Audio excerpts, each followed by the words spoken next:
இந்த படம் வந்து பார்த்தீங்கன்னா கிட்டத்தட்ட ஒரு 2 மணி நேரம் 50 நிமிஷம் அந்த படம் ஓடுது. ஆனால் அந்த 2 மணி நேரம் 50 நிமிஷத்துல இந்த படத்துல வந்து என்ன கதை அப்படின்னு பார்த்தீங்கன்னா, ஒரு ஊரு, அந்த ஊருக்கு பக்கத்துல கடல். அந்த கடல்ல வந்து பார்த்தீங்கன்னா உள்ள போய் வந்து கடத்தல்லாம் நடக்குது. அந்த ஊருக்குள்ளேயே வந்து 2, 3 டீமா இருக்காங்க. அதுல வந்து ஹீரோ ஒரு டீமா இருக்காரு, வில்லன் 2 பேரும் வந்து ஒரு டீமா இருக்காங்க. அந்த 3 டீமுக்குள்ளே வந்து சண்டை போட்டுக்கிட்டு யார் பெரிய ஆள்னு அவங்களே வந்து காட்டிக்கிறாங்க. அப்புறம் இந்த கடத்தல்லாம் வந்து தப்பு அப்படின்னு சொல்லி ஹீரோ வந்து ஒரு ஒரு டயத்துல வந்து உணர்ந்து அங்க இருக்கிற வில்லன்கள்லாம் வந்து தடுக்கிறாரு. இனிமேல் எவனுமே வந்து தப்பு பண்ணக்கூடாது, அப்படி தப்புனீங்கன்னு வச்சுக்கோங்க நான் என்ன செய்வேனே தெரியாது அப்படின்னு சொல்லி அவர் வந்து பாத்தீங்கன்னா அப்படியே கடலுக்குள்ளேயே வந்து தலைமுறை ஆயிடுறாரு. கடலுக்குள்ள போறவங்கலாம் வந்து பாத்தீங்கன்னா இந்த மாதிரி வந்து செத்து போறாங்க.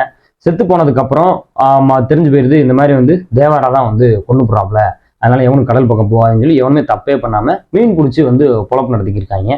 எப்படியாவது வந்து வெளியில கொண்டு வரணும், அவனை கொண்டு வந்து அவனை கொண்டுறணும், இல்லை அவனை தோக்கடிச்சிடணும், திரும்ப நம்ம வந்து கடத்தல் பண்ணி ஆகணும்னு சொல்லி வில்லைங்கெல்லாம் வந்து பயங்கரமா துடிச்சுக்கிருக்காங்க.